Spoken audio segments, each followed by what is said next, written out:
Well, first of all, you're all very welcome to this important day for the unveiling of the mural to the Bloody Sunday victims. As you probably realise, this is the 13th anniversary of when Savile announced the second report on the Bloody Sunday. And I think everybody remembers the day well. Actually, the weather today itself speaks for itself. It's exactly what it was all those years ago. And by the way, I'm wearing the same shirt I was wearing that day. Okay. So I do remember the day itself, like everybody else. Actually, hanging on to 10:30 in the morning before we got in to see the report. Thousands of people were waiting outside for us.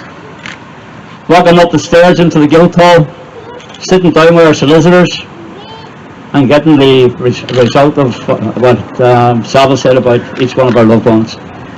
And I remember sitting there talking to our lawyers, and I looked around me and everybody was joyful. When I turned to my right hand side, I seen Geraldine and Dennis, heartbroken. And on itself stands in my head, and I'll never forget it, to be truthful. And to this day, justice has never been done concerning Jared Doherty. And that's what this mural is all about. As you probably realise, Jared is actually standing out in the mural, and the reason being is to show support for the Doherty family. And we'll never give up until his name is completely cleared.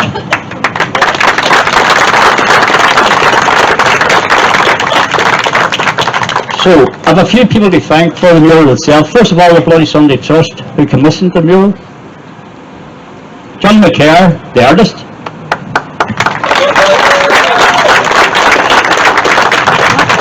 And by the way, he's from Logan, he's not Derryman. But he's travelled all over the world, painting murals everywhere. And he said he'd come here last, as far as I know he's retiring after this. Paddy Millis, for signing the letter, the names of everybody. John Roddy, the owner of the house, who gave permission to use his gable end. And on behalf of the families, we send condolences to Darren because of the death of his brother, Paddy Roddy. And I'm going to introduce Geraldine Doherty, who herself will give a little statement, and she herself will then officially unveil the new Bloody Sunday mural.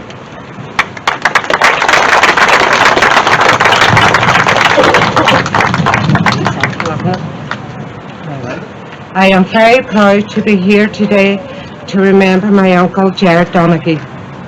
I am here to continue my late mother's battle for truth and justice. Mary, who fought tirelessly to clear her brother's name, was a broken woman on the 15th of June 2010 when Savile failed to address the issue of nail bombs planted on his body by the British Army. Mary sadly died a few months later with that injustice always on her mind. Mary, we are here today to remind everyone that your battle to remove the stain on his good name and reputation continues. I am very proud to tell Jerry, his friends and neighbours, and all of you here, that we know he was an innocent 17-year-old boy, a child murdered whilst marching for civil rights, and that we will not rest until that fact is written into the historical record.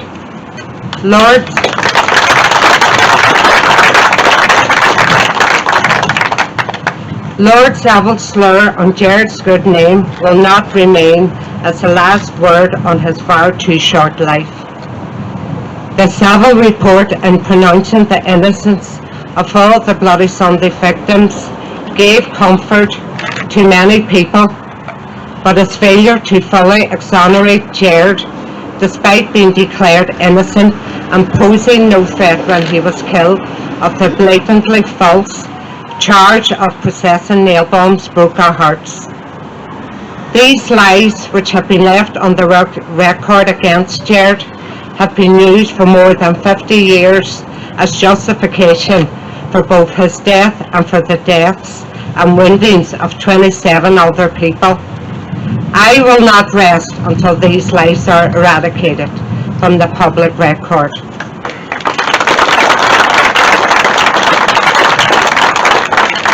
Savile cannot and will not be the last word on Bloody Sunday. Every time any person looks at or is shown this wall, they ask themselves, why is this young boy so significant? He is significant because he is both the reminder of how our innocence was crushed and also how, in his own case, his innocence is still being denied.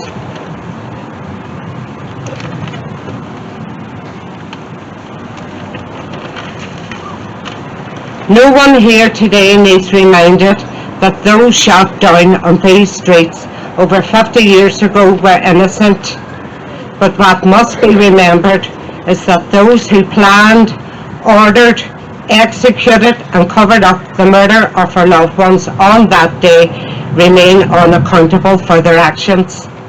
No member of the British establishment, no politician, no military commander, including Sir General Mike Jackson, who has been previously depicted on this wall and justifiably called out as a war criminal, will have to face any consequences for their murderous actions.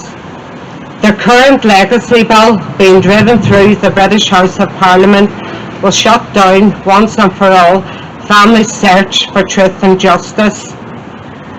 I would like to give my sincere thanks to all those who created this very fitting mural and who continue to highlight the feelings of Savile and the significance of Gerald's case, including the Bloody Sunday Trust, the Bloody Sunday March Committee, and all those friends, comrades and supporters, especially the late and much missed Stephen Gargan. The fight for truth and justice continues. Only when we can look up at this young boy's face and say to him, Gerald, we have done it. Your name is completely cleared, now and forever, that as long as we have done right by you. Gormayaga, thank you.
This is for Jonny.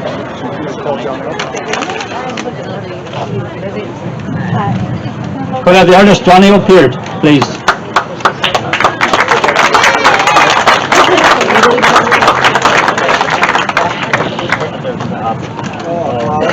Jonny, look this way. Jonny, look this way.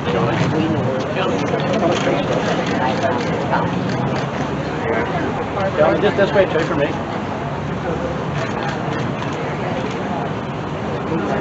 There's just one more there.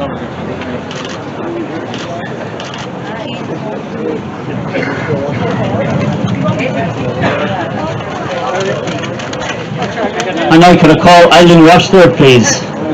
She's going to sing the song Bloody Sunday.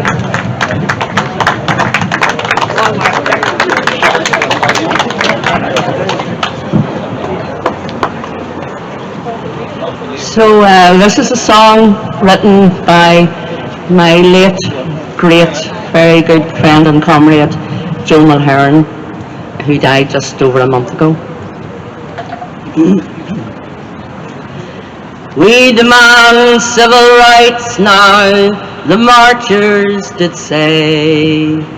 10,000 people assembled that day to free Derry Corner, set out with a cheer. The march, it was peaceful, there was nothing to fear. Then the parachute regiment came down the street. 500 men all over 6 feet. They carried machine guns and big SLRs, coming down William Street in their Saracen cars. The order was given in Whitehall, we know. Open fire, kill a few, draw them out, have a go. No fire was returned, as the world knows today. 14 innocent men with their lives had to pay. At Free Derry Corner, the slaughter began. Some people fell and some people ran. Our civil rights banner, it was stained bloody red. At the barricades there, they shot 3 people dead. The wounded lay bleeding, a doctor is called. The firing continues and another to fall. The harvest they reaped with their bullets of lead. Bloody Sunday in Derry and 14 men dead. The witchery mockery, it was soon carried out. Just doing their duty, well, there is no doubt. On England's proud history, a crime added yet. How can we forgive them? How can we forget?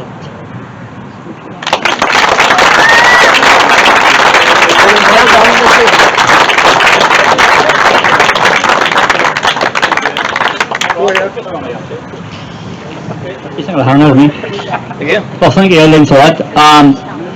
Just to finish off, thank you very much for attending, everyone. There is tea and coffee and maybe biscuits down in the museum, okay? And No vodka? everybody is welcome. There's no wine for you, Paul. And but one of us also asked, if they asked family members if they could individually come and stand beside the portraits so we could get photographs of the people beside each individual portrait, if you can do that. Would that be okay? Right then, okay. Well, thanks again, everybody.